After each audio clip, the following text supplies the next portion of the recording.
सभी दर्शकों को जय भीम और एक बार फिर से आपका स्वागत है मूल्यांकन चैनल में। दर्शकों, आज की जो स्ट्रीम है, विशेष स्ट्रीम है, अंबेडकर जयंती के उपलक्ष्य में आज की विशेष स्ट्रीम है और आप सभी को अंबेडकर जयंती की बहुत-बहुत बधाइयाँ। और जैसा कि आप जानते हैं, अंबेडकर जयंती पर जब बहुजन समाज अपने महापुरुष के लिए उत्सव मनाता है, तब इस देश के जातिवादी लोग, विशेषकर आजकल नए सोशल मीडिया पे जो पैदा हो गए, ये लोग बाबा साहब के चरित्र पर और साथ में आरक्षण से संबंधित प्रश्नों को उठाना शुरू कर देते हैं। आपने भी तमाम सारे पोस्ट पिछले कुछ दिनों में विशेष रूप से बढ़ते हुए देख लिए होंगे और उनमें से ही कुछ आरक्षण पर उठाए गए कुछ प्रश्नों के जवाब हमने पहले दिए हैं और आज उनमें से ही एक और प्रश्न के जवाब को आज हम तलाशेंगे।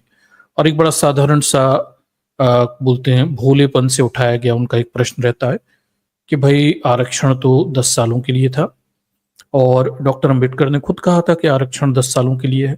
ठीक, तो आज इसी उनके दावे का हम प्रतिपरीक्षण करेंगे आज के स्ट्रीम में कि क्या सच में डॉक्टर अंबेडकर ने कभी कहा था कि आरक्षण की कोई समय सीमा होगी, वो 10 सालों के लिए होगा, और कहा था तो कहाँ कहा था या नहीं कहा था, जो भी है।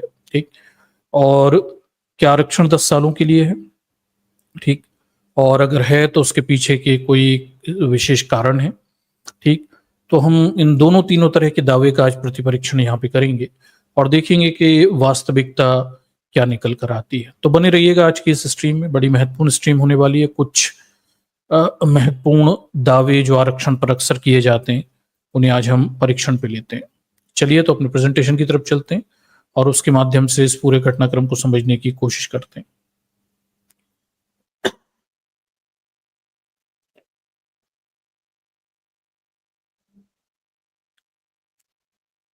चलिए तो स्ट्रीम की शुरुआत आज हम डॉक्टर अंबेडकर जयंती जो है, बाबा साहब की जयंती पर आप सभी को शुभकामनाओं के साथ करते हैं। और जैसा कि आप जानते हैं, बाबा साहब के बारे में दुनिया के सबसे महान समाज सुधारक हैं, दुनिया के सबसे बड़े संविधान के निर्माता हैं और बहुजन नायक भी हैं। उन्होंने देश के करोड़ों बहुजनों को उस गर्त से, जातिवाद के उत्कर्ष से बाहर निकाला है। तो महामानव डॉक्टर अंबेडकर को हमारी तरफ से शत शत नमन है और आज की स्ट्रीम भी अंबेडकर जयंती को समर्पित रहेगी। तो चलिए आज की स्ट्रीम की हम शुरुआत करते हैं और फिर देखते हैं ये पूरा मामला आखिर है क्या। ठीक, तो दर्शकों, ये इस तरह के पोस्ट सोशल मीडिया पर लगातार आपको चलते दिख जाएंगे। अभी कुछ दिनों में बाढ़ आ जाती है इस तरह के प्रश्नों पर, विशेषकर आरक्षण पर डॉक्टर अंबेडकर का नाम आता है तो तुरंत आरक्षण पर बड़े पैमाने पर चर्चाएं होना शुरू हो जाती हैं।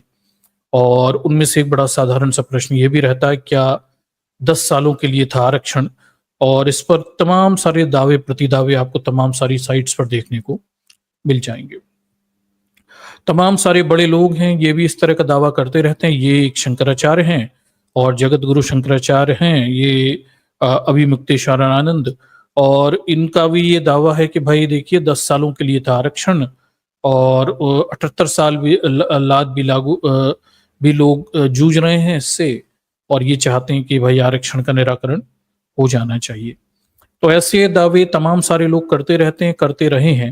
विशेषकर हिंदुत्ववादी गैंग से संबंधित लोग वो अक्सर दावे करते रहते हैं कि भाई वो तो 10 सालों के लिए था, अब इसकी जरूरत क्या है, ये ठीक है। और इसी क्रम में अगर हम देखें तो एक दावा बहुत बड़े व्यक्ति का भी रहा आरक्षण के 10 साल को लेके, और ये इन्हें आपने देखा होगा, सुमित्रा महाजन है। इन्होंने जब ये दावा किया था तब इस मुद्दे पे काफी चर्चाएं हुई थी। ये लोकसभा स्पीकर रह चुकी हैं सुमित्रा महाजन, आप जानती होंगी, मध्य प्रदेश से सांसद थी, बीजेपी की कद्दावर सांसद थी, कई बार सांसद रह चुकी थी और क्या बोलते हैं, लोकसभा अध्यक्ष के रूप में भूमिका निभा चुकी हैं पिछले कार्यकाल में मोदी के। और इन्होंने एक बार एक कार्यक्रम में, रांची में आदिवासी क्षेत्र में कार्यक्रम था, उसमें इन्होंने दावा किया कि अंबेडकर ने 10 सालों के लिए आरक्षण लागू किया था। सुमित्रा महाजन का ये दावा था और ये मीडिया रिपोर्ट के हिसाब से 2018 में उन्होंने ये दावा किया था। और ये क्या बोलते हैं, दावा जो है कई सारे और दावों के साथ में रखा गया था। तो हुआ ये कि भाई एक रांची में एक कार्यक्रम था, उसमें सुमित्रा महाजन बोलती हैं कि भाई सवाल उठाया, क्या शिक्षा नौकरियों में हमेशा के लिए आरक्षण दे देने से देश में समृद्धि आ जाएगी। ये सुमित्रा महाजन का कहना है कि भाई क्या आरक्षण से समृद्धि आ जाएगी। फिर वो अपनी बात को बढ़ाते हुए कहते हैं कि डॉक्टर अंबेडकर ने तो केवल 10 सालों के लिए आरक्षण चाहा था या चाहते थे।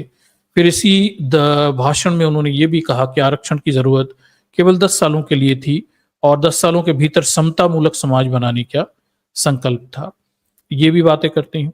आगे वो कहती हैं कि भाई हम सामूहिक चिंतन नहीं कर पाए, हमें संसद में बैठने वाले हम लोग आगे आगे हैं, हम हमारी कमजोरियों को छिपाने के लिए हर 10 साल बाद इसे अगले 10 वर्षों के लिए बढ़ा देते हैं। तो आरक्षण को लेके सुमित्रा महाजन का पहला ये दावा कि डॉक्टर अंबेडकर इसे 10 साल के लिए लागू करना चाहते थे। दूसरा दावा, आरक्षण क्या बोलते हैं, क्या इतने सालों के बाद भी लागू रहेगा। और फिर तीसरा दावा कि 10-10 साल बढ़ाना ये कमजोरी है आरक्षण को। ये दावे वो कर रही हैं। आगे वो कहती हैं कि महाजन ने ये भी सवाल उठाया कि क्या केवल आरक्षण दे देने से देश का उद्धार होगा, सबको साथ लेकर चलने की बात कहाँ गई। उन्होंने ये भी कहा कि आरक्षण विरोधी नहीं है, लेकिन सामाजिक संरचना पर आत्मचिंतन करने की जरूरत है। हर जातिवादी आदमी के यही भोले भाले प्रश्न रहते हैं। सुमित्रा महाजन का प्रश्न कोई नया नहीं है, वही एक भोला भाला सा प्रश्न है। भाई समानता की क्या होगा, ठीक है, मतलब जातिवाद हटाने को लेकर कभी इनके मुंह से दो शब्द नहीं निकलेंगे, लेकिन आरक्षण हटाने को लेकर इन्हें समानता याद आ जाती है। ठीक है, तो सुमित्रा महाजन भी वही भोलेपन से उठाए गए प्रश्नों को ही यहाँ पे उठा रही हैं, जैसा कि एक साधारण भोला भाला जातिवादी आदमी बेचारा कमजोर, दरिद्र, आरक्षण के लाभों से वंचित, वो प्रश्न उठाता है। ठीक, और तब ये प्रश्न उठाए जा रहे थे और ये बात कही जा रही थी कि भाई आरक्षण से समानता की बात जो है ये क्या इससे पूरी हो रही है और इससे क्या देश की वृद्धि हो रही है। हालांकि ये भी बड़े मजे हास्यास्पद बात है कि इन्हीं की सरकार ये दावा करती है कि 10 सालों में देश में बहुत प्रगति की, और इन्हीं के नेता जब आरक्षण पे बोलते हैं तो कहते हैं इससे देश का नाश हो गया। अब प्रगति हुई या नाश हुआ है ये तो ये खुद बता सकते हैं। हालांकि देश की ने पहले के मुकाबले समाज के सभी आयामों में बड़ी ऐतिहासिक प्रगति की है पिछले 70-78 सालों में, और आरक्षण का इसमें सबसे बड़ा योगदान। ठीक, आगे देखिए वो SC/ST एक्ट को लेकर जो विवाद हो रहा था 2018 में, उसके संदर्भ में वो कहती हैं कि लोकसभा अध्यक्ष सुमित्रा महाजन ने इसे दलित हाथों में दी गई चॉकलेट बता दिया। तो SC/ST एक्ट को देश के सुप्रीम कोर्ट ने कमजोर किया था, फिर बाद में बड़ा विवाद हो रहा था, ये तो आपको पता ही होगा वो पूरा दौर क्या था। कई बहुजनों को अपनी जान देनी पड़ी, तब वापस SC/ST एक्ट जो है अपनी मूल स्थिति में आया, सरकार पे दबाव पड़ा, ये सब कहानी है। और उस समय ये लोकसभा अध्यक्ष सुमित्रा महाजन, इनका ये कहना है कि आरक्षण दलितों के हाथों में दी गई एक चॉकलेट है, बड़ी चॉकलेट। बताइए, मतलब आप घृणा और से उपजी हुई तुलना भी देखिए। मतलब हजारों सालों तक जिन दलितों को दबा के रखा इन जातिवादियों ने, उनके हक अधिकारों से महरूम रखा, उनका शोषण अत्याचार किया और अभी भी कर रहे हैं। छोटे मोटी नौकरियां कुछ मिल गई तो वो चॉकलेट हो गई, और ये चॉकलेट मतलब इन्हें नहीं मिल पाई, इसका इन्हें ज्यादा दुख है। तो आगे वो कहती हैं कि भाई आरक्षण जो है ये दलितों के हाथों में दी गई एक चॉकलेट है। उन्होंने कहा कि मान लीजिए कि अगर मैंने अपने बेटे के हाथ में एक बड़ी चॉकलेट दे दी है, मुझे बाद में लगा कि एक बार में इतनी बड़ी चॉकलेट खाना उसके लिए अच्छा नहीं होगा। अब आप बच्चे के हाथ से वह चॉकलेट जबरदस्ती लेना चाहेंगे तो आप इसे नहीं ले सकते हैं। ऐसा किए जाने पर बच्चा वह गुस्सा करेगा, रोएगा, मगर 2-3 समझदार लोग बच्चे को समझा बुझाकर इस चॉकलेट को ले सकते हैं। तो दर्शकों, ये है बीजेपी का वास्तविक चाल, चरित्र और चेहरा। आरक्षण चॉकलेट है जो दलित रूपी बच्चे को दी गई है, और ये उससे छुड़ाना चाह रही हैं। ये कहती है कि भाई ये अकेला नहीं खा पाएगा, इतनी बड़ी चॉकलेट दलित कहाँ खा पाएंगे। ठीक, और ये कह रही है छुड़ाएंगे तो बच्चा रोएगा।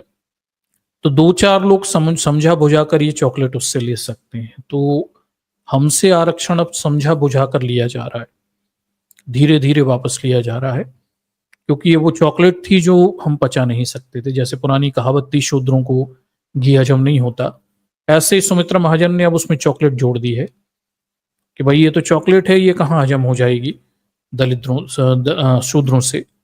और ये अब वापस लेने की बात ये इन्होंने बताई हुई है। आप समझ सकते हैं ये किस स्तर की घृणा है इनके दिमाग में। मतलब वो जातिवाद रूपी चॉकलेट, ये लॉलीपॉप चूस रहे हैं पिछले हजारों सालों से, उस चॉकलेट पे कभी बात नहीं करते कि जातिवाद की लॉलीपॉप रोज चूसते हैं और उसका जूस निकालते हैं और दलितों पे अत्याचार करते हैं और उस जातिवाद बनाए रखते हैं। लेकिन वो जरा सा आरक्षण क्या मिला तो इनकी छातियां फट गईं और अब ये उसे वापस लेना चाहते हैं। ठीक, तो ये वास्तविक चरित्र और चेहरा है क्या बोलते हैं, सुमित्रा महाजन का, बीजेपी का चेहरा चाल चरित्र है।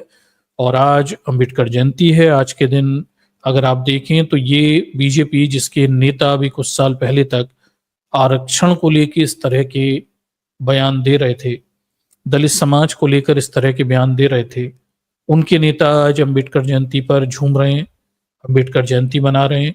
ये मऊ मध्य प्रदेश में अंबेडकर जयंती के अवसर पर वहाँ के मुख्यमंत्री, जो कि यादव समाज से हैं, ये पुष्पांजलि दे रहे हैं। हालांकि रहते बीजेपी में है। ये भी मजेदार स्थिति है इस समय, ये बड़ा गजब का चल रहा है। ठीक, और आरएसएस के लोग देखिए ये तूतियां बजाकर डॉक्टर अंबेडकर को सम्मान दे रहे हैं। राष्ट्रीय स्वयंसेवक ने महू में अंबेडकर स्थल पर बाबा साहब को श्रद्धांजलि दी। देखिए ये तूतियां बजाकर दे रहे हैं। आप समझते हैं दर्शकों हमारे वोट की क्या कीमत है? डॉक्टर अंबेडकर हमारे वोट की कीमत कितनी बड़ी लगवा गए हमारे लिए कि इन्हें तूतियां बजाकर अब डॉक्टर अंबेडकर को सलामी देनी पड़ रही है। ये वही जातिवादी लोग हैं जो हजारों सालों तक हमारे पीछे झाड़ू बांधते थे, आज ये तूती बजा रहे हैं क्योंकि इन्हें हमसे वोट चाहिए। ठीक है, यही तो परिवर्तन। उसके बाद बीजेपी के कई नेता हैं, ये कैलाश विजयवर्गीय है और इनके मुंह से हमेशा जहर उगलता रहता है। लेकिन आप जानते हैं अब ये श्री लेने की होड़ में है। इनका कहना है कि भाई ये जो स्मारक है ये तो बीजेपी का बनाया गया है और भारत रत्न भी बाबा साहब को बीजेपी ने दिया, और मतलब सब बीजेपी ने किया है, कांग्रेस ने कुछ नहीं किया है। ठीक, ये बता रहे हैं। मतलब जो संविधान इस देश को डॉक्टर अंबेडकर ने दिया, जिसके दम पे ये मुख्यमंत्री बन के बैठा है, मंत्री बन के बैठा हुआ है, जो भी है, ये बता रहा है कि इसकी दो कौड़ी की पार्टी ने बाबा साहब को भारत रत्न दिया। अरे वो संविधान ही बाबा साहब ने दिया हुआ है भाई, तुम क्या भारत रत्न दोगे? तुम्हारे दो कौड़ी के भारत रत्न की औकात क्या है डॉक्टर अंबेडकर के सामने? और गिना कर क्या बता रहे हो? ठीक, उस संविधान की वजह से ही तो ये सब दे पा रहे हो। तो ये मतलब इस तरह से गिनाना इन्होंने शुरू कर दिया। ये बहुत बहुत अच्छे लोग हैं। फिर एक और ये मंत्री था, ये विश्वास सारंग इसका नाम है, और ये बताता है कि भाई अंबेडकर का मजाक उड़ाने वाले कांग्रेस, संविधान को तार तार करने वाली कांग्रेस, ये सब बातें हैं। और बीजेपी ने बहुत अच्छा किया, मतलब बताओ हद हो गई। ये किसी जमाने में अंबेडकर के पुतले जलाते थे, आज वोट बैंक और बहुजन समाज की ताकत के आगे झुक गए और वोट लेने के लिए इन्हें इतना कुछ करना पड़ रहा है। ठीक, तूतियां बजानी पड़ रही है डॉक्टर अंबेडकर के सम्मान में। हालांकि यही वही लोग हैं जो पीछे से चुपचाप से मूर्तियां तुड़वा देते हैं डॉक्टर अंबेडकर की। ठीक, तो ये इस सवाल के जवाब में क्या आरक्षण सच में 10 सालों के लिए है, हम थोड़े मीडिया रिपोर्ट्स की तरफ चलते हैं और उनमें से कुछ इंपॉर्टेंट फैक्ट्स आपके सामने मैं रखता हूं ताकि आप समझ पाएं कि आरक्षण क्या 10 सालों के लिए ही था, क्या डॉक्टर अंबेडकर ने कभी इस तरह की कोई बात कही हुई थी। अब इस सवाल के जवाब को हम थोड़ा सा तलाशने की कोशिश करते हैं और थोड़ा पीछे से चलते हैं। हम चलेंगे डॉक्टर अंबेडकर 1932 पूना समझौते से चलते हैं, 1930 से चलते हैं। 1930 में गोलमेज सम्मेलन आ रहा था। गोलमेज सम्मेलन के लिए जाते समय गए हुए थे 1930 में डॉक्टर अंबेडकर, और वहां उन्होंने एक भाषण दिया हुआ था। और उस भाषण में डॉक्टर अंबेडकर ये कहते हैं, इस रिपोर्ट के अनुसार, मीडिया रिपोर्ट के अनुसार, कि हमें अक्सर ये याद दिलाया जाता है कि शोषित और वंचित वर्गों की समस्या असल में एक सामाजिक समस्या है और इसका हल राजनीति से नहीं बल्कि कहीं और से निकलेगा। मुझे ये राय से सख्त ऐतराज है। मेरा साफ तौर पर यह मानना है कि वंचित वर्गों की समस्या तब तक हल नहीं होगी जब तक राजनीतिक सत्ता इस तबके के हाथ में नहीं आती है। मेरे ख्याल में शोषित वंचित वर्गों की समस्या एक राजनीतिक समस्या है और इसे इसी तरह से देखा भी जाना चाहिए। डॉक्टर अंबेडकर जातिवाद को एक राजनीतिक समस्या के रूप में भी देखते थे। सामाजिक समस्या तो है ही है, पर राजनीतिक समस्या के रूप में देखते थे।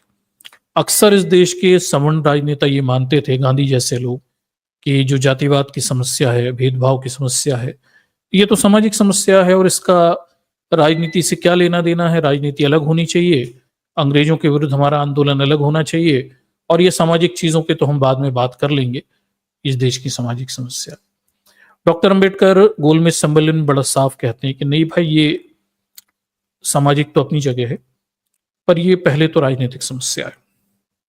जातिवाद एक राजनीतिक समस्या है, और जब तक सत्ता दल बहुजनों के हाथों में नहीं आती, वंचित वर्गों के हाथों में नहीं आती, डिप्रेस क्लासेस के हाथ में नहीं आती, तब तक जातिवाद की समस्या का समाधान नहीं हो सकता है। दर्शकों, ये सिर्फ मैं ये बताने के लिए आपको ये लाइनें पढ़ रहा हूं कि आप समझें कि डॉक्टर अंबेडकर ने जो साहित्य भी लिखा है ना, जो हमारे लिए साहित्य गढ़ कर गए हैं, ओवर द शूद्रास, ठीक है, जिसमें आपको पता चलेगा कि वो ये बताते हैं कि शूद्र पहले क्षत्रिय हुआ करते थे, बाद में उनमें से ही कुछ क्षत्रियों को ब्राह्मणों ने निम्न कुल का बना दिया, और उनसे उनके जनेऊ संस्कार, उपनयन और यज्ञोपवीत संस्कार और सारे संस्कार छीन लिए, और उनके हाथों से संपत्ति और तमाम सारे अधिकार खत्म कर दिए गए। ठीक है, तो ये सब जो भी डॉक्टर अंबेडकर ने विश्लेषण किया है, उसके पीछे के एक बड़े निहितार्थ हैं। ठीक है, उसके मायने हैं। आप उन मायनों को जब समझेंगे, तब उस साहित्य को जो लिखा है उसके मतलब को समझ पाएंगे।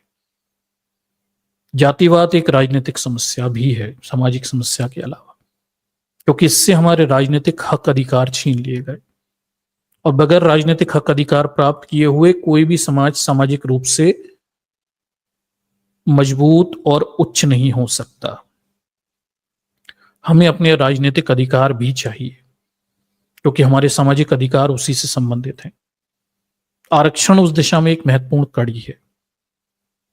ठीक है, इसीलिए शूद्र पहले क्षत्रिय हुआ करते थे।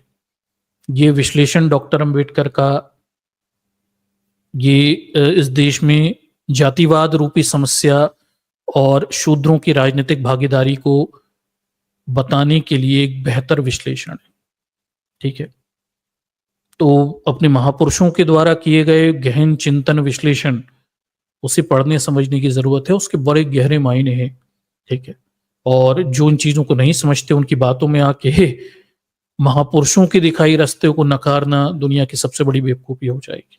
ठीक, सब कुछ सोच समझ के गढ़ा और लिखा गया है। साहित्य बड़े सोच समझ के रचा गया है, उसके पीछे के बड़े गहरे मायने हैं। ठीक है, बहुजन समाज किसी जमाने में क्षत्रिय हुआ करता था, शासक था, राजनीतिक रूप से ताकतवर था, और बहुजन समाज को अपनी राजनीतिक सत्ता और शक्ति और ताकत दोबारा चाहिए जो पहले थी, और तभी आपकी सामाजिक स्थिति सुधरेगी। ठीक, इसलिए डॉक्टर अंबेडकर इस पूरी लड़ाई को राजनीति के मैदान में ले जाते हैं। वो चाहते तो राजनीति से दूर रह सकते थे, 1932 में भी रह सकते थे, 1927 में भी रह सकते थे। वो चाहते तो समाज सुधार करते रहते, जैसे बाकी के लोग जातिवाद को एक सामाजिक समस्या मानते हैं, और वो धीरे धीरे बस लोगों को चेतन करते रहते हैं, अरे भाई जातिवाद मत करो, जातिवाद मत करो, और एक एक घटना पर प्रतिक्रियाएं देते रहते हैं। कहीं किसी दलित का लड़की का बलात्कार हो गया, कहीं किसी दलित को मार के फेंक दिया, उन एक एक घटनाओं पे काम करते रहते हैं। वो भी अच्छी बात है, मैं क्या ये नहीं कहता बुरी बात है, पर उससे समस्या सुलझती नहीं है ना। समस्या तब सुलझेगी जब आप राजनीतिक सत्ता अपने हाथों में ले लोगे, क्योंकि वहां कुछ परिवर्तन, बड़े परिवर्तन करने की शक्ति रखते हो। और डॉक्टर अंबेडकर की इस बात को कांशीराम जी ने भली भांति समझा, और उन्होंने इस बहुजन पूरे मूवमेंट को एक राजनीतिक मूवमेंट में परिवर्तित कर दिया। ठीक, तो राजनीतिक सत्ता हाथ में लेकर आपकी समस्या के समाधान आसानी से किए जा सकते हैं। ठीक, यही फायदे की स्थिति है। इसलिए मैं बार बार कहता हूं, आप डॉक्टर अंबेडकर को पढ़िए, बहुत जरूरी है। उनकी सोच को पढ़ेंगे तब आपको उनकी राजनीति को भी, या उनके राजनीतिक दृष्टिकोणों को भी आप बेहतर तरीके से समझ पाएंगे, क्यों, किस लिए, कैसे किया जा रहा है। ठीक, चलिए आगे देखिए, ये तो राउंड टेबल कॉन्फ्रेंस में उन्होंने बात की हुई थी और वो राजनीतिक सत्ता चाहते थे बहुजनों के लिए, और इसीलिए फिर आगे हम देखते हैं कि डॉक्टर अंबेडकर जो हैं वो का इरादा लोग समझ गए थे, वो क्या चाहते हैं इस भाषण से, और वो चाहते थे दलितों की पहुंच सत्ता तक होनी चाहिए। वो चाहते थे दलितों के लिए सत्ता के दरवाजे खुले, और फिर उन्होंने, आपको पता ही है, पूना समझौता, दलितों के लिए वो मांगते हैं सेपरेट इलेक्टोरेट, पृथक निर्वाचन, जैसा कि इस देश के मुसलमानों को मिला था, ईसाइयों को मिला था, पारसियों को मिला था, बाकियों को मिला था। ठीक। और फिर अंग्रेजों ने भी इसके लिए सहमति दी हुई थी। जब उन्होंने सेपरेट इलेक्टोरेट मांगा तो अंग्रेजों ने सहमति दी, और फिर बाद में आप ये देखते हैं कि भाई गांधी जो है वो अड़ जाते हैं इस मुद्दे को लेके कि भाई ये तो नहीं हो सकता। ठीक है। तो मीडिया रिपोर्ट ये कहती है कि भाई इसमें पृथक निर्वाचन में दलितों को 2 वोट देने के अधिकार दिए गए। 1 वोट से दलित अपना प्रतिनिधि चुनेंगे, दूसरे वोट से सामान्य वर्ग का प्रतिनिधि चुने। इस प्रकार दलित प्रतिनिधित्व केवल दलितों के ही वोटों से चुना जाता। ठीक है, इस तरह की बात बताई। फिर आप देखते हैं कि भाई गांधी रहता है, उससे बड़ी तकलीफ होती है। गांधी को इस बात से तकलीफ होती है कि भाई ये तो बड़ा खतरनाक है। तो गांधी जो उस समय येरवड़ा जेल में थे, जेल में बंद थे, उन्हें इससे खासी तकलीफ होती है। और गांधी जो कि खुद को दलित उत्थान के पक्षधर भी मानते थे, लेकिन वे दलितों के लिए अलग निर्वाचन मंडल और उन्हें 2 वोट देने के अधिकार के प्रबल विरोधी थे। उन्हें लगता था कि इससे दलित और सवर्णों के बीच खाई बढ़ जाएगी, हिंदू समाज बिखर जाएगा। उनका मानना यह भी था कि अंग्रेज अफसरों की ये चाल है। मतलब ये अजीब स्थिति है कि हिंदू एक थे कब? दलित जूते साफ कर रहे थे, नालियां साफ कर रहे थे, गटरों में उतर रहे थे, गंदगी साफ कर रहे थे। हिंदू मजे मार रहा था, सवर्ण हिंदू मजे मार रहा था। गांधी को लगता है इससे हिंदू एकता टूट जाएगी। मैं कहूंगा कि हिंदू एकता मत कहिए, इससे गुलामों की जो गुलामी है वो टूटने वाली थी। और गांधी को तकलीफ भी इसी बात से कि हिंदू को जो जाति के आधार पर फ्री फोकट के गुलाम मिल जाते हैं पैदाइश के साथ, वो चले जाते। गांधी को गुलामों की तकलीफ थी, कब्जे से चले जाते, फिर इनकी सेवा कौन करता। ठीक, आगे देखिए कि फिर गांधी जो हैं भूख हड़ताल पे चले जाते हैं। ये तो आपको पूरी कहानी पता है। और भूख हड़ताल के अनशन पे बैठ जाते हैं, आमरण अनशन पे बैठ जाते हैं। इससे डॉक्टर अंबेडकर पर बड़ा दबाव पड़ता है, और अनशन की वजह से, ये मीडिया रिपोर्ट बताती है कि अनशन की वजह से महात्मा गांधी की तबीयत खराब होने लगती है। देश के कई हिस्सों में डॉक्टर अंबेडकर के पुतले जलाए जाते हैं और उनके खिलाफ विरोध प्रदर्शन होते हैं। कई जगह पर दलितों की बस्तियां जला दी जाती हैं। दर्शकों, ये ध्यान रखिए, डॉक्टर अंबेडकर ने पूना समझौते पे ऐसे ही साइन नहीं किए थे, बड़ा दबाव था। जब दलितों की बस्तियों में आग लगाई जा रही हो तो वो क्या ही कर सकते थे। ठीक, मतलब हक अधिकार मांगोगे तो तुम्हारे घरों में आग लगा देंगे, और किस नाम पे? हिंदू एकता के नाम पे। तो ये इनका वास्तविक चरित्र है। आज यही गांधीवादी लोग बीजेपी आरएसएस के रूप में, कट्टर हिंदुत्व के रूप में खड़े हैं। इसे ध्यान रखिए कि बात केवल मुसलमानों की नहीं है, ठीक, बात दलितों की भी है। जिस दिन आप अपने हक अधिकार मांगने खड़े होगे ना, उस दिन ये फिर दोहराया जाएगा। बस्तियों में आग लगना, महिलाओं की आबरू लूटना, ये सब दोहराया जाएगा। ठीक, ये छूटेगा नहीं। गांधी तो अहिंसक थे ना, गांधीवादी अहिंसक थे, तो फिर ये कौन थे जो दलितों की बस्तियों में आग लगा रहे थे? और ये कैसी अहिंसा है जो अपने ही हिंदू भाइयों के घरों में, जिन्हें दलित कहते हैं, आग लगा दी जाती है? क्यों? क्योंकि वो अपने हक अधिकार मांग रहे हैं। तो ये गांधी की अहिंसा है, ये कांग्रेस की अहिंसा है, ये गांधीवादियों की अहिंसा है, और अगर आप ओवरऑल कहें तो ये हिंदुओं की अहिंसा है, जिसमें पूरी ताकत ये अपने दलितों पर आजमाते हैं, क्योंकि बाहर वालों पर इनकी जोर न चले हैं और न चले थे। ठीक, और आज भी यही पैटर्न है, कुछ भी बदला नहीं। आज भी सेम वही पैटर्न आपको चलते देख रहे हैं। जिस दिन हक अधिकार मांगोगे उस दिन यही हाल ये फिर से करेंगे। तो बात तो यही है। तो ये सब उस समय चल रहा था जब डॉक्टर अंबेडकर के साथ पूना समझौते के लिए दबाव बनाए जा रहे थे। फिर आखिरकार डॉक्टर अंबेडकर 24 सितंबर 1932 को शाम के 5 बज रहे थे। यरवड़ा जेल में गांधी और डॉक्टर अंबेडकर के बीच पुनः समझौता होता है और इससे पृथक निर्वाचन की जो मांग थी, सेपरेट इलेक्टोरेट की मांग थी, वो हाशिए पे चली जाती है और फिर अंत में आरक्षण को स्वीकार कर लिया जाता है। बस इतना रहता है कि भाई आरक्षण की सीटें बढ़ा दी जाती हैं, 71 से बढ़ाकर सेंटर की 148 सीटें कर दी जाती हैं। ठीक है, पर सेपरेट इलेक्टोरेट जो बहुजनों का एक सपना था, दलितों का सपना था, जैसा मुसलमानों को मिला है, ईसाइयों को मिला है, बाकियों को मिला है, बहुजनों को भी मिले, वो सपना यहाँ पर टूट जाता है और यहाँ से फिर आरक्षण की शुरुआत होती है। तो हक अधिकार मांगे जा रहे थे, उन हक अधिकारों के तुष्टीकरण के बदले में आरक्षण रूपी ये जो टॉफी है, जिसे सुमित्रा महाजन टॉफी है, ये दलितों को दी गई थी और अब उसे छीनने की तैयारी चल रही है।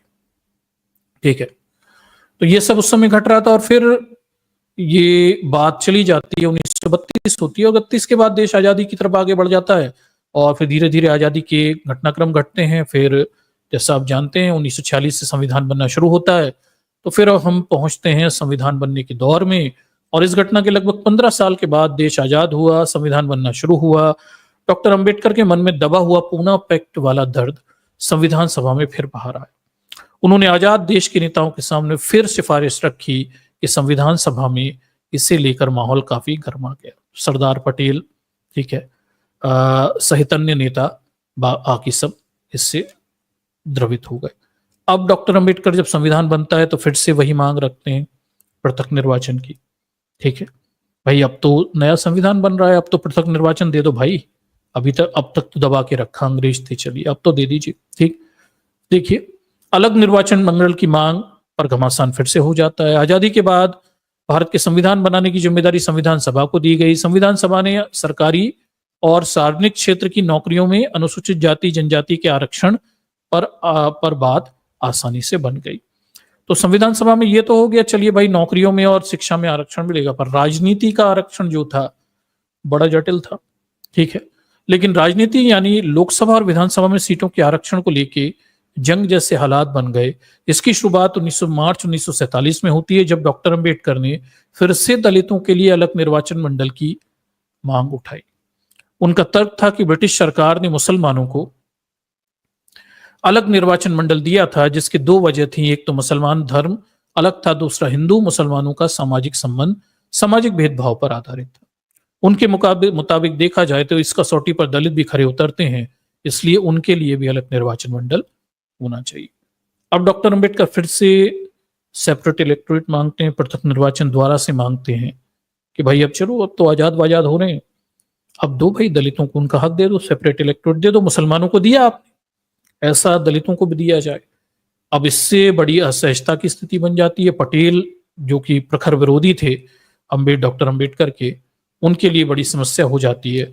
इस मुद्दे पर डॉक्टर अंबेडकर के क्या बोलते हैं, एक बड़े लेखक हैं क्रिस्टोफर जेफरलो, ये काफी फेमस हैं, वो डॉक्टर अंबेडकर पर लिखी अपनी जीवनी में लिखते हैं, देखिए कि संविधान सभा में किसी कांग्रेस नेता के लिए डॉक्टर अंबेडकर की निर्वाचक मंडल की मांग पर राजी हो जाना मुमकिन नहीं था, क्योंकि पूना पैक्ट के समय ही इसकी बात को ना मानने के लिए गांधी जी ने अपनी जान तक दांव पर लगा दी थी। इस बात पर सहमत होना किसी कांग्रेसी के लिए देखिए गांधी की विचारधारा से विश्वासघात करने जैसा था। एक कारण यह भी था कि कांग्रेस पार्टी आजादी से पहले ही हिंदू मुसलमान के बीच बड़ी खाई की वजह से मुसलमानों के लिए बनाए गए अलग निर्वाचन मंडल को कारण मानती थी। कुल मिलाकर यह था कि भाई बड़ी मुश्किल स्थितियां थी और सेपरेट इलेक्टोरेट देने की यानी दलितों को उनके हक अधिकार देने की कोई इच्छाएं नहीं थी। यह मसला संविधान सभा की अल्पसंख्यक मामलों की समिति के सामने रखा गया। इसके अध्यक्ष प्रधानमंत्री गृह मंत्री वल्लभ भाई पटेल थे। पटेल ने अंबेडकर के प्रस्ताव पर तीखा विरोध किया। उनका तर्क था कि दलितों के लिए अलग निर्वाचन मंडल की व्यवस्था समाज में अलगाववाद को बढ़ा देगी और इससे सवर्ण और दलितों के बीच विभाजन हो जाएगा, जबकि भारत को एक शक्तिशाली राष्ट्र बनने के लिए विभाजन से कुछ दूर रखना। तो कुल मिलाकर पटेल को बड़ी ऑब्जेक्शन थी।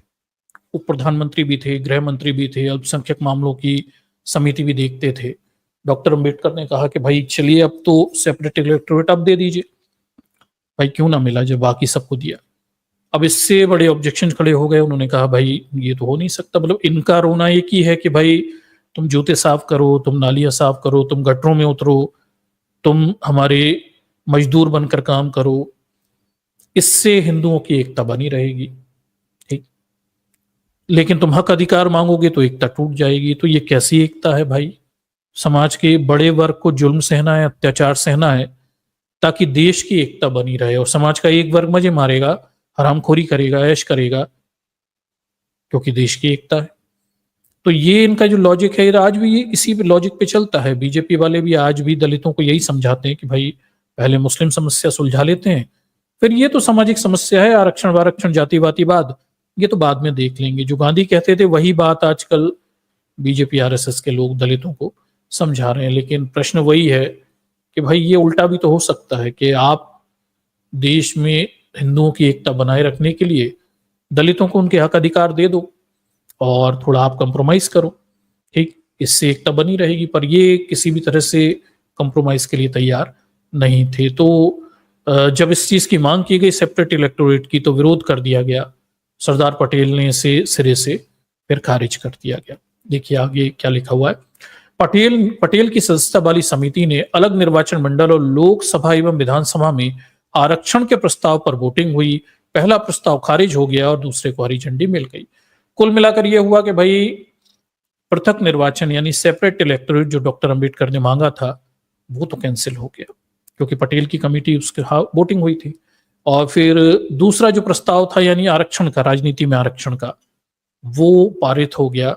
और इस तरह से आजादी के बाद हमें राजनीतिक आरक्षण मिलता है, एससी एसटी के लिए मिलता है, ओबीसी को आरक्षण नहीं मिला। ठीक है, अब देखिए इस बात से दुखी होकर डॉक्टर अंबेडकर जो हैं वो कहते हैं कि भाई मैं संविधान सभा छोड़ दूंगा। डॉक्टर अंबेडकर ने संविधान सभा छोड़ने की धमकी भी दी थी। प्रस्ताव बहुमत से रिजेक्ट हो जाने पर उस दौरान भारत पाकिस्तान के बंटवारे की हिंसा को देखकर डॉक्टर अंबेडकर ने अलग निर्वाचन मंडल की मांग छोड़ दी। इसके बाद संविधान सभा में आरक्षण पर काम शुरू हो गया। डॉक्टर अंबेडकर पे दबाव था, हिंदू मुस्लिम आधार पे भारत अलग भी विभाजन हो रहा था। अगर ये मांग और आगे बढ़ती और विवाद होता, लड़ाई होती, तो वही मुद्दा है, दलितों पर अत्याचार बढ़ सकते थे। तो फिर इस मांग को वहीं पे ड्रॉप किया गया और फिर आरक्षण जो है उस पर काम शुरू हो गया। इसके बाद संविधान सभा में आरक्षण को लेकर चीजें सही चलने लगी, लेकिन करीब 1.5 साल बाद सरदार पटेल ने एक ऐसा फैसला लिया जिससे बवाल मच गया। और अंबेडकर, गांधी, पटेल पर कई किताब लिख चुके लेखक राजा शेखर वुंडरू के मुताबिक, अब वुंडरू क्या लिखते हैं कि भाई पटेल फिर कुछ समय के बाद क्या करते हैं कि देश का बंटवारा हुआ, फिर महात्मा गांधी की हत्या हुई। इन दोनों घटनाओं के बाद सरदार पटेल का मूड बदल गया और दिसंबर 1948 में सरदार पटेल ने एक बड़ा फैसला लिया। उन्होंने लोकसभा विधानसभा में आरक्षित की गई सीटों को खत्म करने के लिए एक प्रस्ताव की घोषणा कर दी। सेपरेट इलेक्टोरेट की मांग खारिज करवाई सरदार पटेल ने। फिर जब गांधी की मृत्यु हो गई, देश का विभाजन हो गया, थोड़ा समय बीत गया, तो वो एक नया प्रस्ताव लाते हैं। अब वो कहते हैं कि भाई ये आरक्षण भी खत्म, राजनीतिक आरक्षण खत्म, ये भी नहीं देंगे।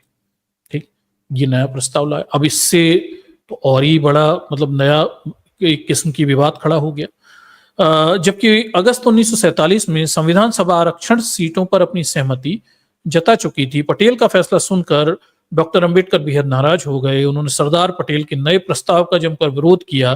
डॉक्टर अंबेडकर ने यह भी कहा कि अगर आरक्षित सीटों को खत्म क्या बोलते हैं करने वाला प्रस्ताव वापस नहीं लिया गया तो वे संविधान सभा छोड़कर चले जाएंगे। करीब 6 महीने तक गतिरोध चलता रहा। आखिरकार मई 1949 में सरदार पटेल ने अपना प्रस्ताव वापस लिया। ठीक है, तो दर्शकों ये आरक्षण जो मिला हुआ है, ये राजनीतिक आरक्षण, ये देना बहुत तकलीफदायक था। नौकरी और शिक्षा का तो वो आपको दे देंगे क्योंकि वो वहां से आप ले नहीं पाओगे ना कभी। राजनीति का आरक्षण देते समय ने बहुत पेट दर्द हो रहा था, क्योंकि वहां अगर बहुजन बैठ जाएंगे फिर वो अपने बहुजन साथियों के लिए कानून बनाएंगे, तो ये अपना जातिवाद ब्राह्मणवाद कैसे चलाएंगे। ठीक है, ये बड़ी परेशानी। सरदार पटेल खासे क्या बोलते हैं, डॉक्टर अंबेडकर के प्रति काफी हॉस्टाइल रहे, ये तो आप जानते हैं। ठीक। और पहले बड़ी चालाकी से सेपरेट इलेक्टोरेट वाला मामला खत्म करवाया, फिर कोशिश ये थी कि भाई जो आरक्षण मिल भी रहा है ना, राजनीतिक आरक्षण, उसे भी खत्म करवाएं। वो तो डॉक्टर अंबेडकर फिर अड़ गए इस बात को लेके, 6 महीने तक गतिरोध चला और फिर अंत में जब बाबा साहब ने कहा वो संविधान सभा ही छोड़ देंगे 1949 में, मजबूर होकर सरदार पटेल ने फिर वो प्रस्ताव वापस लिया। और इन दुश्वारियों के साथ इस देश के बहुजनों को, SC ST को राजनीति में आरक्षण मिला हुआ है। ठीक। आप इस पूरी प्रयास को देखिए, इस पूरे तौर तरीके को देखिए और इस पूरी मेहनत को देखिए। आपको ये तो पता ही होगा, इस पूरे दौर में डॉक्टर अंबेडकर बेहद बीमार थे, शुगर की उन्हें बीमारी थी। संविधान जब लिखा जा रहा था, एक तरफ वो दिन रात मेहनत करते थे, संविधान लिखने में बहुत प्रयास होता था, बनाने में प्रयास था, सवालों के जवाब देने थे। दूसरी तरफ ये राजनीति भी चलती रहती थी, जिसके भी उन्हें दांव पेच खेलने पड़ते थे। एक बीमार आदमी। ठीक। तो इन दुश्वारियों में इस देश के लोगों को आरक्षण और संविधान मिला है, और आपको संविधान की भी रक्षा करनी है और आरक्षण की भी रक्षा करनी है। ठीक। उसे ऐसे ही जाया नहीं छोड़ देना, क्योंकि उसके बड़े मायने हैं। अगर आपका प्रतिनिधित्व शिक्षा में, नौकरियों में और संसद में कम हो जाएगा, तो फिर आप वहीं पहुंच जाएंगे जहां से निकाल कर आपके बहुजन महापुरुष आपको लेकर आए, फुले से लेके डॉक्टर अंबेडकर तक। ठीक। तो आपको थोड़ा समझना पड़ेगा, मामला बड़ा गंभीर है, और भले ही आप आरक्षण से नौकरी ना लें, लेकिन मुद्दा राजनीतिक प्रतिनिधित्व का भी होता है। ठीक। इससे खत्म होने से बचाने की जरूरत है। ठीक। तो ये पूरा मामला है। उसके बाद क्रिस्टोफर जेफरलो के मुताबिक इस दौरान ये भी कहा गया कि राजनीतिक आरक्षण की व्यवस्था 10 साल के लिए ही होगी। 10 साल पूरे होने पर दलितों की आबादी के अनुपात के हिसाब से आरक्षण की समय सीमा बढ़ा दी जाएगी। ठीक है। तो क्रिस्टोफर जेफरलो कहते हैं कि ये जो पूरा दावपेच था ना आरक्षण का, कि आरक्षण हटा दो, राजनीतिक आरक्षण नहीं देंगे, पटेल ने पूरा जो खेल खेला था, इसका फिर नतीजा ये होता है कि भाई आरक्षण की व्यवस्था 10 सालों के लिए रहेगी, उसके बाद फिर रिवीजन होगा। ठीक है। तो हम आर्टिकल 334 में जाएंगे, तब वो 10-10 साल जो अब बढ़ाया जा रहा है, उसके पीछे का एक संदर्भ बताने का मेरा आपको उद्देश्य था।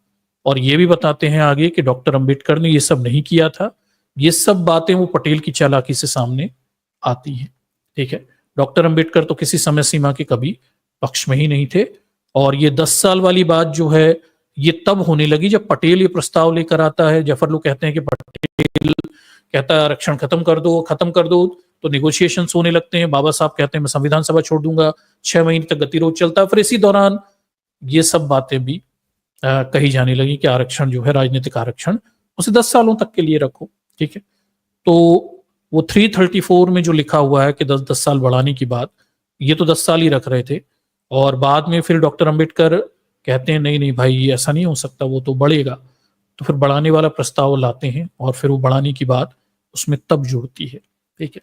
तो इसे थोड़ा समझिए, ये बाबा साहब ने नहीं कहा हुआ है, ये सब बातें पटेल के उस प्रस्ताव से चर्चाओं में आ गई थी। ठीक है। तो 10 साल पूरे होने पर दलितों आबादी के अनुपात के हिसाब से आरक्षण की समय सीमा बढ़ा दी जाएगी। ये तभी बातें ये सब होनी शुरू हो गई जब पटेल का ये प्रस्ताव चल रहा था। ठीक है। और ये बाबा साहब ने नहीं कही, ये भी बता देता हूं कि आरक्षण 10 साल के लिए दिया गया था। इसको लेकर देखिए, कुछ लोग इस तरह का दावा भी करते हैं कि हर तरह का आरक्षण केवल 10 साल के लिए दिया गया था। इस दावे में भी यही कहा जाता है कि डॉक्टर अंबेडकर ने खुद ऐसा करने के लिए कहा था। ठीक। आगे देखिए, तो ये प्रश्न उठता है क्या डॉक्टर अंबेडकर ने खुद ऐसा करने के लिए कहा दिया था? तो भाई नहीं भाई, डॉक्टर अंबेडकर ने ऐसा नहीं किया था। आगे देखिए, हार्वर्ड लॉ स्कूल के कानून की डिग्री ले चुके जिंदल विश्वविद्यालय के प्रोफेसर अनुराग भास्कर ने इस मुद्दे पर रिसर्च किया। तो ये जो पूरी बात थी कि भाई ये बात कहां से आई कि 10 साल के लिए आरक्षण होगा और फिर 10-10 साल बढ़ाया जाएगा, जो आर्टिकल 334 में है। राजनीतिक आरक्षण की बात कर रहा हूं मैं, ये नौकरियों की और शैक्षणिक आरक्षण की बात नहीं हो रही। ये बात को आपको समझना पड़ेगा कि भाई पटेल का प्रस्ताव आता है कि आरक्षण खत्म कर दो, डॉक्टर अंबेडकर अड़ जाते हैं, कहते हैं अगर हो गया तो मैं संविधान सभा छोड़ दूंगा। 6 महीने तक गतिरोध चलता है और इसी बीच ये 10-10 साल आरक्षण, राजनीतिक आरक्षण बढ़ाने वाली कहानी हमारे सामने चर्चाओं में आती है। और फिर 334 में हमें ये लिखा मिलता है कि 10 साल के लिए आरक्षण रहेगा। डॉक्टर अंबेडकर प्रस्ताव लाते हैं, नहीं नहीं 10-10 साल के लिए नहीं, बढ़ाया जाएगा। तब से 10-10 साल राजनीतिक आरक्षण हर 10 साल में बढ़ता है। अभी 2019 में बढ़ाया और 2030 तक के लिए इन्होंने बढ़ा दिया है। आरोप डॉक्टर अंबेडकर पे लगाना गलत है। उन्होंने कभी नहीं कहा कि आरक्षण की कोई समय सीमा होगी किसी भी तरह की। ये सारे खेल कांग्रेस की तरफ से सरदार पटेल और उनके साथियों ने खेले हुए हैं और वो तो खत्म कर देना चाह रहे थे 10 साल बाद, पर डॉक्टर अंबेडकर ने उसके लिए अलग प्रस्ताव लाकर बढ़ाने की बात की। आगे क्या लिखा हुआ देखिए। तो प्रोफेसर अनुराग भास्कर ने इस पर डिटेल रिसर्च किया। क्या डॉक्टर अंबेडकर ने कभी कहा कि आरक्षण 10 साल के लिए होना चाहिए? ऐसी बात है क्या? सच्चाई क्या है? आगे उनका जो पेपर है, उसके पहले भी मैंने इस पेपर का हवाला दिया है कई बार, हिंदुस्तान के हिसाब से दिया, दूसरी न्यूज साइट से दिया है। आज फिर मैं आपको फिर इस रिसर्च को, प्रोफेसर अनुराग भास्कर की रिसर्च क्या कहती है। देखिए, उन्होंने अपने रिसर्च पेपर में लिखा है कि डॉक्टर भीमराव अंबेडकर ने कभी भी ये नहीं कहा कि लोकसभा और राज्य विधानसभाओं में SC ST को केवल 10 साल के लिए ही आरक्षण दिया जाए। कभी नहीं कहा। ये सारी कहानियां पटेल के उस चालाकी के बाद सामने आती। ठीक है। कई मौकों पर, आगे वो लिखते हैं, प्रोफेसर भास्कर लिखते हैं कि कई मौकों पर बाबा साहब ने साफ किया था कि आरक्षण कोई टाइम लिमिट में नहीं बांधा जा सकता। साथ ही उन्होंने ये प्रस्ताव पेश किया था कि जिसमें बताया गया था कि राजनीतिक आरक्षण की समय सीमा को संविधान में संशोधित करके आगे बढ़ाया जाएगा। 25 अगस्त 1949 को संविधान सभा ने उनके इस प्रस्ताव को स्वीकार किया। ठीक है। तो दर्शकों देखिए, पूरी आप इस कहानी के तालमेल को आप समझिए। प्रोफेसर भास्कर ने रिसर्च करके ये पता लगाया, संविधान सभा की बहस पढ़ के, कि डॉक्टर अंबेडकर ने कभी भी ये नहीं कहा कि किसी भी तरह के आरक्षण की कोई समय सीमा होगी। कभी नहीं कहा। इनफैक्ट उन्होंने बाद में एक प्रस्ताव रखा और 25 अगस्त 1949 को संविधान सभा ने इस प्रस्ताव को स्वीकार किया कि जो आरक्षण की समय सीमा लगा दी गई है राजनीतिक आरक्षण पे 10-10 साल की, उसे भी क्या किया जाएगा, संशोधित करके आगे बढ़ाया जाएगा। ये रिसर्च किया है प्रोफेसर भास्कर का है। ये रिसर्च अभी एक्सेप्टेबल है, सारे मीडिया हाउसेस इसे ही बताते हैं। और जो पुरानी किताबों में बातें छपी हुई थी कि डॉक्टर अंबेडकर ने कहा था कि 10 साल के लिए रखना और बढ़ाना, वो सब बातें केवल मनगढ़ंत हैं। उनके प्रमाण फैक्चुअली संविधान सभा की बहस से प्रूव नहीं हो पाते। ठीक है। ये वाला जो नया रिसर्च है ये काफी चर्चाओं में है। नया तो नहीं है, तो पुराना ही रिसर्च हो गया, मतलब 18 से अब कितने 25 में ही आ गए, पुरानी बात ही हो गई। लेकिन ये रिसर्च ये बताता है कि बाबा साहब ने कभी भी इस तरह के किसी प्रस्ताव को समर्थन नहीं किया। वो कभी कोई टाइम लिमिट नहीं, इनफैक्ट वो तो जो टाइम लिमिट लगाई थी उसके विरुद्ध एक प्रस्ताव लाते हैं कि 10-10 साल बाद बढ़ाना पड़ेगा। और इसीलिए तो आजादी के बाद से आज तक ये 10-10 साल आरक्षण को 334 में, राजनीतिक आरक्षण में बढ़ाते आ रहे हैं। ठीक है। तो अब अगर इस सारे पिक्चर को हम मिलाएं तो खेल ये है कि डॉक्टर अंबेडकर कहते हैं कि भाई चलो देश आजाद हो गया, अब दलितों को क्या बोलते हैं आप, पृथक निर्वाचन, सेपरेट इलेक्टोरेट जो अंग्रेजों के जमाने था। सरदार पटेल के कान खड़े हो जाते हैं। वो चालाकी से इसे खत्म करवाता है, नहीं भाई सेपरेट इलेक्टोरेट नहीं, आरक्षण ले लो। और फिर कहता देखो अभी तो देखिए दंगे वंगे हो रहे हैं, मुसलमान पाकिस्तान अलग हो रहा है, सेपरेट इलेक्टोरेट ले लो। बाबा साहब पे दबाव बनाते हैं, बाबा साहब कहते हैं चलो सेपरेट इलेक्टोरेट छोड़ते हैं, आरक्षण पे ही आगे बढ़ते हैं। पॉलिटिकल रिजर्वेशन की बात हो रही है, राजनीति संसद में आरक्षण की बात हो रही है। ठीक। तो फिर थोड़े समय के बाद जब गांधी मर जाते हैं और देश का विभाजन भी शांत हो जाता है, और फिर वो पटेल कहता है कि नहीं नहीं, वो तो राजनीतिक आरक्षण भी नहीं मिलेगा, खत्म करो इसे। अब डॉक्टर अंबेडकर अड़ जाते हैं, कहते हैं नहीं भाई, अगर राजनीतिक आरक्षण भी नहीं मिला तो फिर मैं तो संविधान सभा छोड़ रहा हूं। बाद में फिर हम ये देखते हैं कि भाई सरदार पटेल जो है, फिर ये देखिए मैं आपको डेट बताता हूं एग्जैक्टली, ये देखिए। ठीक है।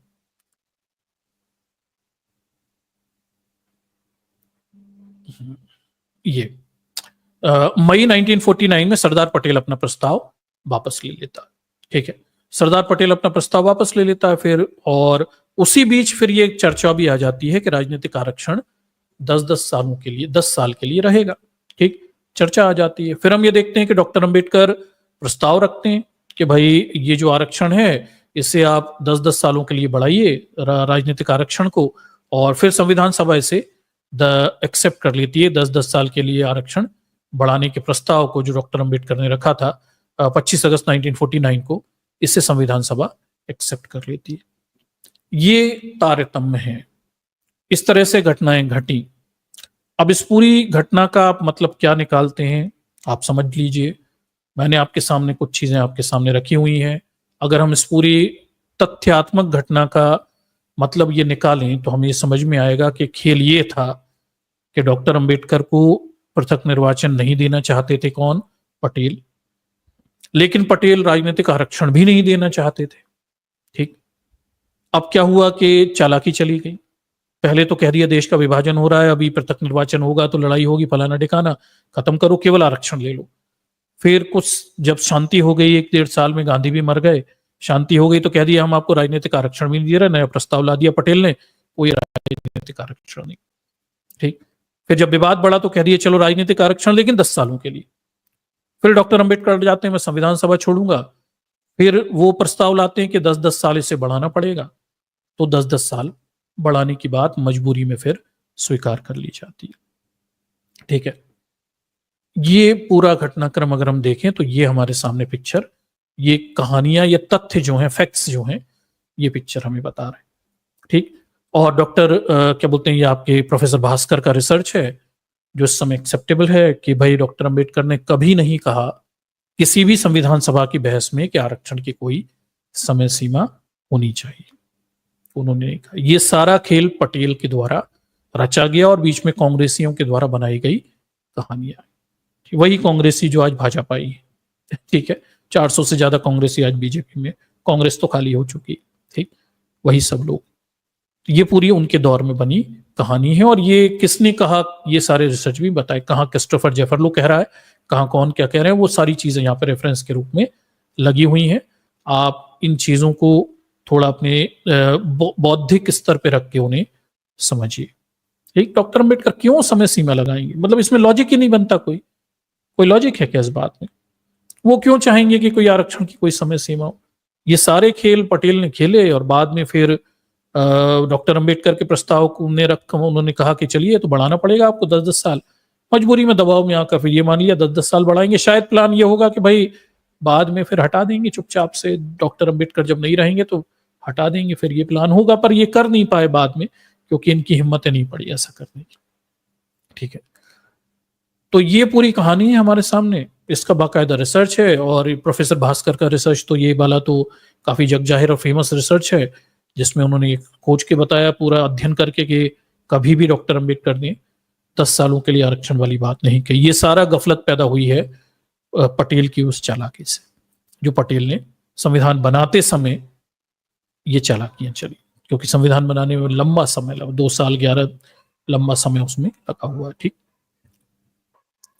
तो ये पूरी कहानी है। और उसके बाद फिर देखिए, अनुराग भास्कर के मुताबिक 10 साल बाद के रिव्यू की बात केवल राजनीतिक आरक्षण के लिए कही गई थी, सरकारी नौकरी और पिछड़े वर्ग के लिए आरक्षण के समय सीमा में नहीं बांधा गया था। तो ये मैं आपको बता चुका हूं कि मुद्दा ये है कि भाई जो नौकरियों में आरक्षण है, जो कि आपके क्या बोलते हैं फंडामेंटल राइट से निकलता है, 16 से निकलता है, वहां नहीं लिखा हुआ है। और जो आपके शिक्षा का आरक्षण है वो भी आपके 15 से निकलता है, वहां पर भी कोई समय सीमा नहीं है। ये पॉलिटिकल रिजर्वेशन की बात हो रही थी और उसी को लेके बात थी। ये पूरा प्रोफेसर भास्कर का रिसर्च है इंग्लिश में, देखिए इसकी पूरी कॉपी भी यहाँ पे लगी हुई है और चाह कर पढ़ सकते हैं। उन्होंने पूरा डिटेल रिसर्च करके सामने रखा हुआ है, कंक्लूजन भी साथ में उन्होंने दिया हुआ है, जिसे मैंने आपके सामने सरल भाषा में रखने की कोशिश की हुई है। ठीक, अब हम चलते हैं उस आर्टिकल पर जिस आर्टिकल को लेके सारा विवाद चल रहा है। संविधान में आर्टिकल जो है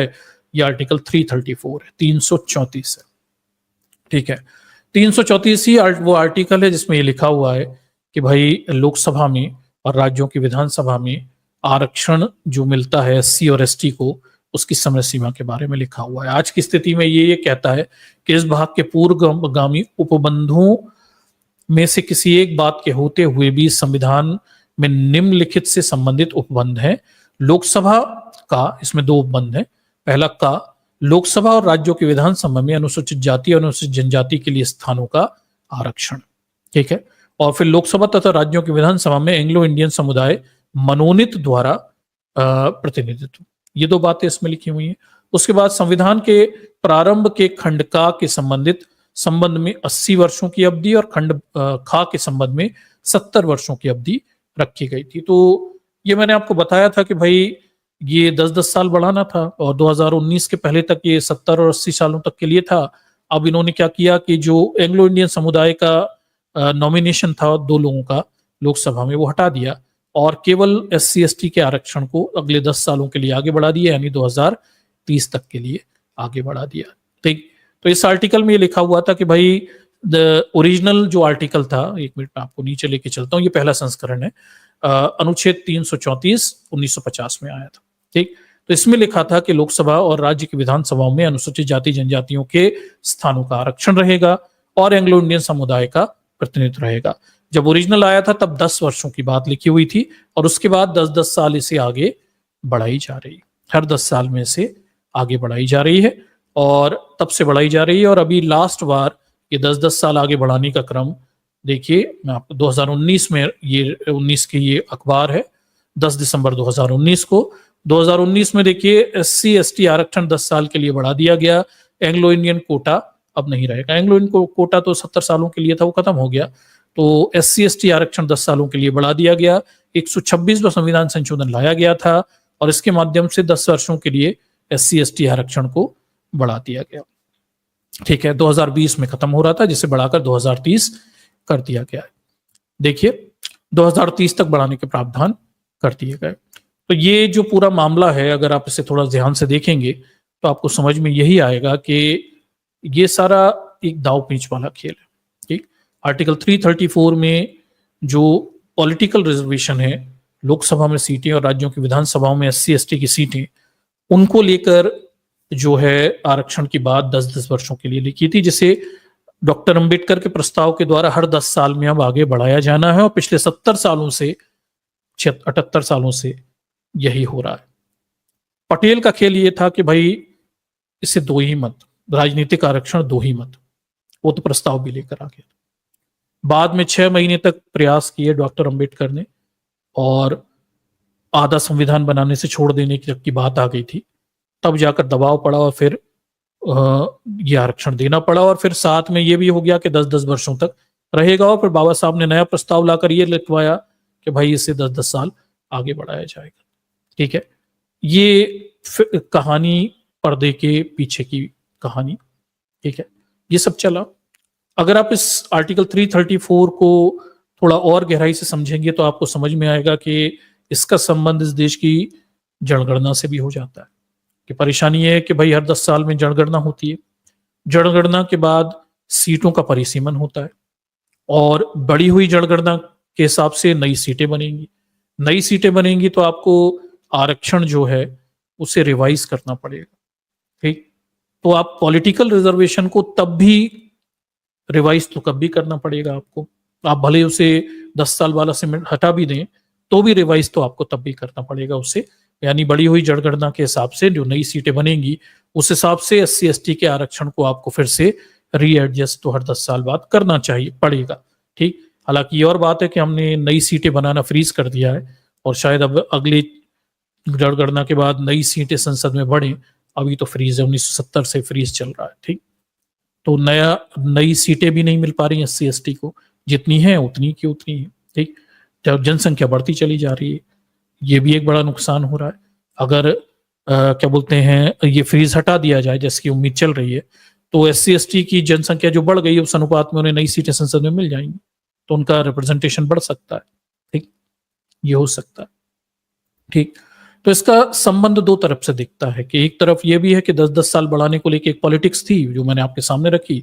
दूसरा पक्ष ये भी है कि भाई अगर आप 10 साल ना भी रखें तो भी 10 सालों में आपको इसमें संविधान संशोधन तो करना ही पड़ेगा, क्योंकि टेक्निकली 10 साल में नई जनसंख्या बढ़ेगी। उस नई जनसंख्या के हिसाब से नई सीटें बनाओ, यही नियम है, और उस नई सीटों के हिसाब से फिर से आरक्षण रीडिस्ट्रीब्यूट करो, यानी जितना परसेंटेज है वो उतनी सीटें ज्यादा दो। तो वो नया संविधान संशोधन तब भी हो जाएगा। ठीक, तो ना भी रखोगे तब भी था। ये और बात है कि हमने क्या किया, आजादी के 1970 के बाद जनसंख्या तेजी से बढ़ने लगी, फिर ये हुआ कि भाई कितनी सीटें बढ़ाएंगे संसद में, हजारों लोग थोड़ी बैठेंगे, तो फ्रीज कर दिया हमने।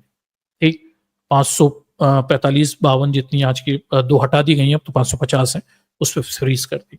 ठीक, फ्रीज कर दी, तब से फ्रीज चली आ रही है और अभी आने वाले 10 सालों तक के लिए फ्रीज थी।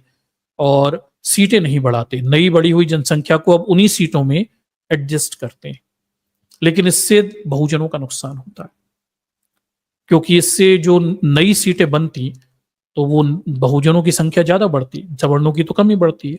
तो नई सीटें बढ़ती तो नया रिप्रेजेंटेशन मिलता संसद में, उनकी संख्या बल बढ़ सकता था। ठीक, ये हो सकता था, तो इससे नुकसान इनका है। तो इसका संबंध वहां से भी है, और ये 10 सालों के बाद तो आपको इसका रिवीजन करना ही पड़ता है, यानी नया संविधान संशोधन लाके बढ़ाना भी पड़ता। तो ये दो तरफ से कनेक्टेड है।